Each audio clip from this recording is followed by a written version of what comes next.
बाइबलले भन्छ धर्मी जन 7 पल्ट लड्दा पनि उठेर आउँछ अरे।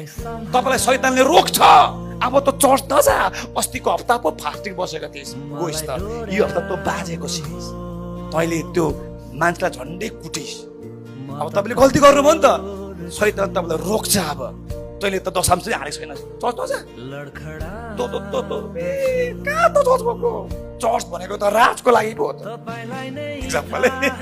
चर्च भनेको त आमोसको लागि भयो त नजा। होइन, चर्च सबैको लागि हो।